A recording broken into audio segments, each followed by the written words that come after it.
So we hooked up that one night, we had sex, and it was really hot. It actually happened in the shower on the floor for 2 hours. It was awesome. Wow, it sounds like it.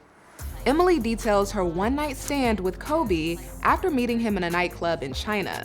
I love black guys, so of course I found the only black guy in China.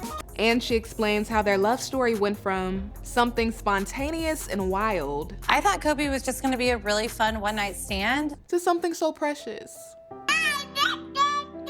yet extremely challenging. It's been 2 years since I've seen Kobe. We'll get into what makes Emily and Kobe the couple to watch. And you'll get a sneak peek of my exclusive interview with them. Yeah, we're having a watch party. I'm really nervous. And then to have our entire family in the same room watching it, my grandma and aunts and uncles and us making out, it's a little much. So it'll be fun. Plus, I definitely can't provide for the Kardashian lifestyle that Miona has been looking up to. I had my diamond earrings in and one of them came out. I'll give you a quick rundown of the other couples that grabbed my attention and my first impression of their relationships. Now you're coming to my home, which will be our home. It's excited, it's sad, it's many emotions, and in some way, just because I'm Latino, it's very dramatic. Looks like it's going to be a solid season. Let's get into it.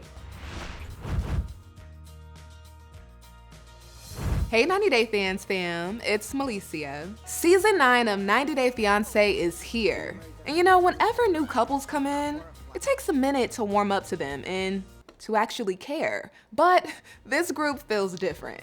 It seems as if this time around, casting prioritized genuine couples instead of the most bizarre storylines. Despite the 28-year age difference, it honestly feels like Mahogany is my soulmate.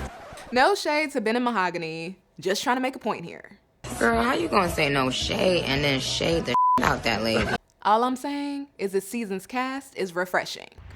If you watched the premiere episode, give me your feedback. What did you think? My name's Emily, I'm 29 years old, and I live in Salina, Kansas. In the meantime, let's dive into Kobe and Emily's love story.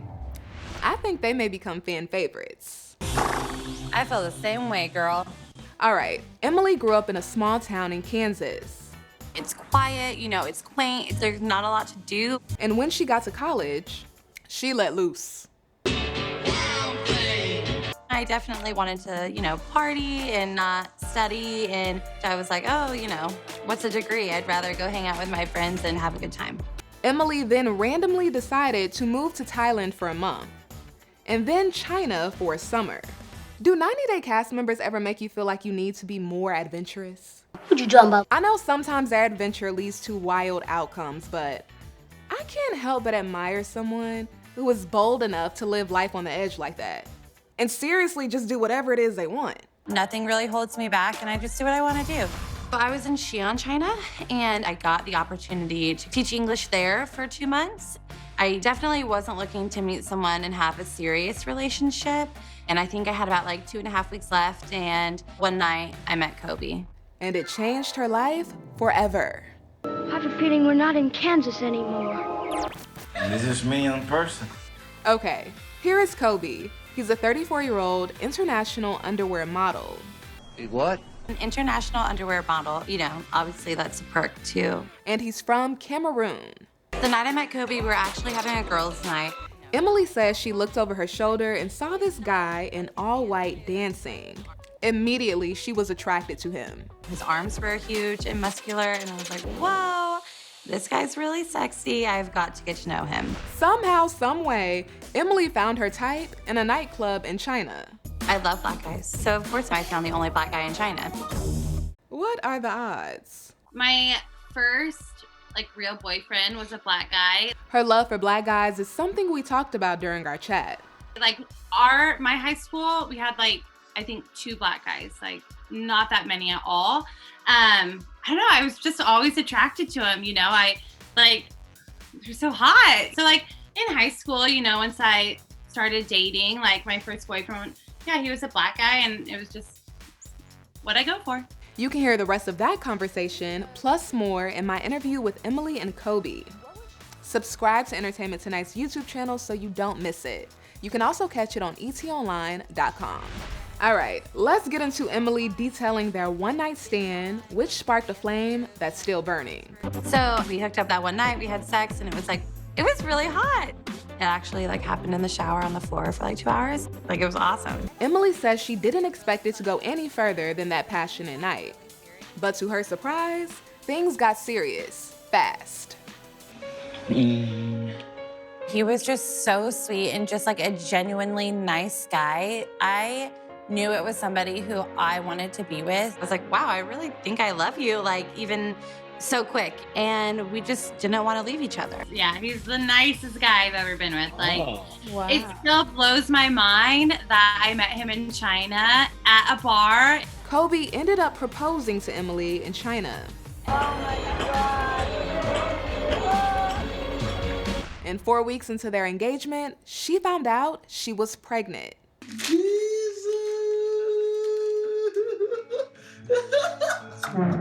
I was really fearful about his reaction, but Kobe was ecstatic.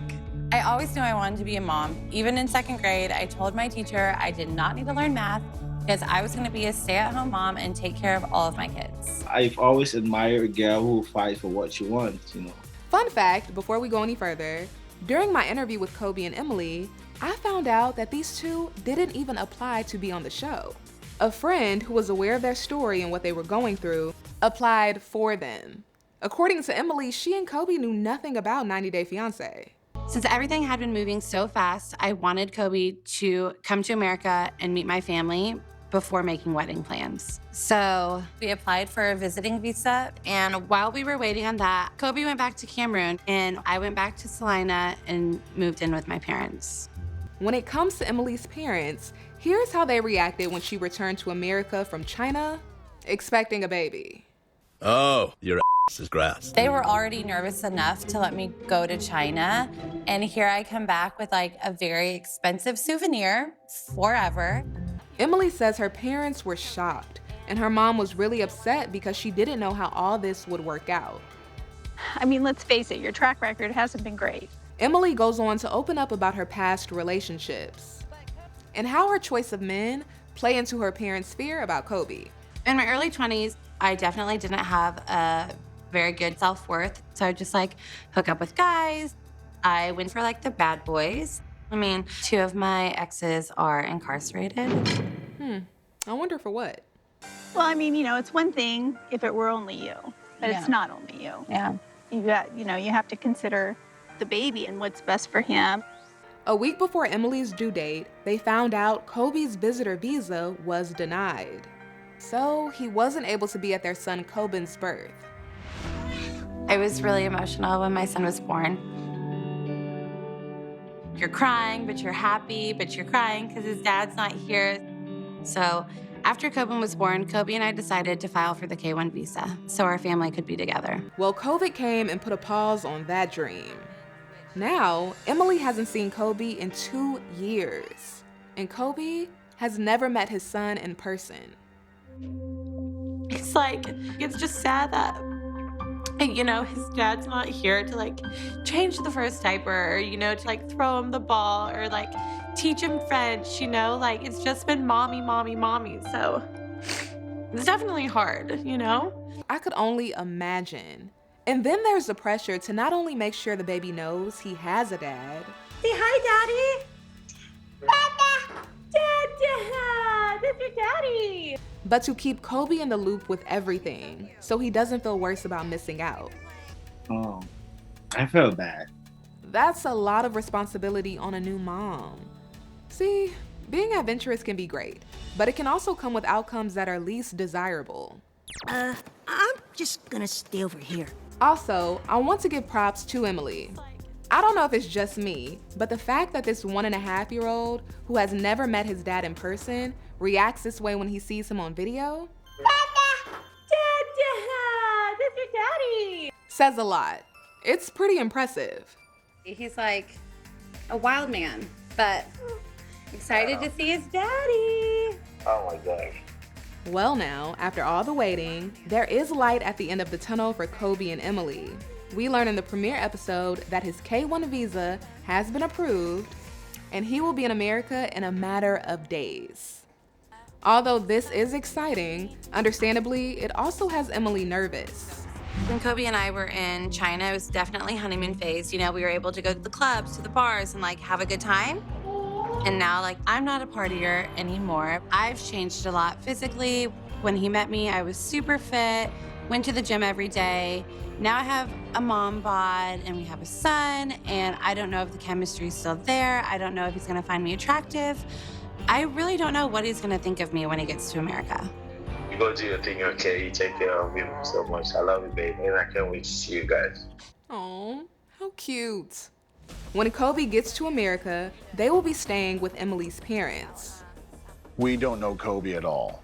The limited exposure we've had to him has been on the phone, so the judgment's still out there as to whether he's a good guy or not. But Emily is our wildest child. You know, her track record's not that good, so we're hoping Kobe is the guy that is the real deal. Well, Emily's dad's love for her is clearly the real deal.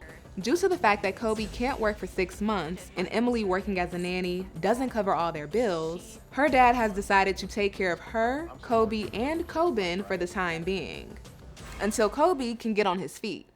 That's so nice. But he has one condition. But one thing's for sure, you better not get pregnant. Okay.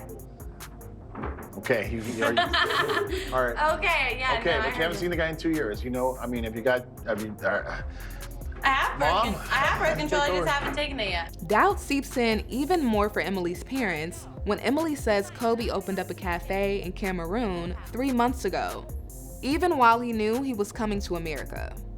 Sounds like this guy doesn't really know how to make money and doesn't have a really good business sense about him, and that's a big problem. Yeah, he doesn't have a good track record on the business side. No, and I'm a little leery about this whole thing. He's gonna be here for 90 days. I'll be able to tell right away whether he's bullshitting or not. He's gonna have to prove to me that he can support you, and especially Coben and himself in America, without me being involved. Okay. We'll see what happens. I'm looking forward to seeing Kobe transition from Cameroon to Kansas and how he's going to interact with Emily's parents. According to her, they were all very real on the show. It is 100% not scripted, and what you see is our life. All right, quickly, here's a little introduction to the other 90-day couples who made strong impressions during the premiere. My name is Kara. I'm 29 years old and I live in Charlottesville, Virginia. Kara is so cute. She's smart, she's full of personality, and she's currently a balloon maker. I make big balloon garlands. I like being able to help people celebrate fun times. She's engaged to Guillermo, who is 23 from Venezuela. They met while she was working another job in the Dominican Republic. I was literally just sitting at a table working on my computer with my colleague, and this waiter strolled up to our table and said, "Ladies, tequila time." And I was like, damn, he's cute. Fast forward, he pops the question after living together for about 8 months.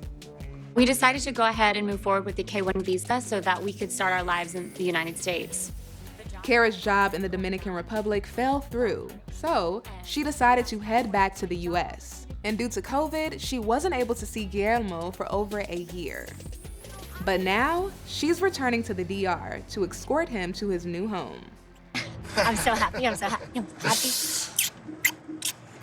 Happy. Yeah. Beyond words, no words. I feel a little bit sad too. I'm leaving friends, but I will have new friends. So it's excited, it's sad, it's many emotions, and in some way, just because I'm Latino, it's very dramatic.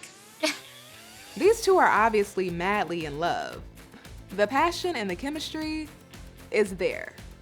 Look at them, they can't keep their hands off each other. But in the back of Kara's head, she does have a concern about their 6-year age difference, which we'll start to see play out. My name is Jibri. I'm 28 years old, and I live in Rapid City, South Dakota. And finally, Jibri and Miona. Jibri is a musician in a band. He's been living in Los Angeles, but since COVID hit, he moved back home to save money for his fiancée Miona to be able to move to the US. She's a makeup artist from Niš, Serbia, and she's 23 years old. It's your birthday. It's your birthday. Miona's birthday. Do it the right way. Miona's a small, sexy fireball. She's got a temper, she tells it how it is, and it's corny, but the first time I saw Miona in person, I got the butterflies in my stomach, and, I started feeling, a bunch of emotions. Jibri and Miona met while his band was touring in Serbia. Only problem here is I think Miona is more concerned about living this Los Angeles lifestyle than building a life with Jibri. I know you don't want to be here in South Dakota, but you can consider us saving funds and having a marriage here. I don't want to live there, Jibri. I really don't. I really don't want to come to America and live like a 50-year-old. I definitely can't provide for the Kardashian lifestyle that Miona has been looking up to. The Kardashians are making it hard for men out here. What's wrong with you guys? My diamond earring came off in the ocean and it's gone. Kim, there's people that are dying. That clip is iconic. These two seem cute though. Hopefully as we get to know them more, we'll see that their relationship just isn't based on the superficial. I don't know about that. As always, time will tell. Next week, Miona arrives in South Dakota, and Jibri has the red carpet ready.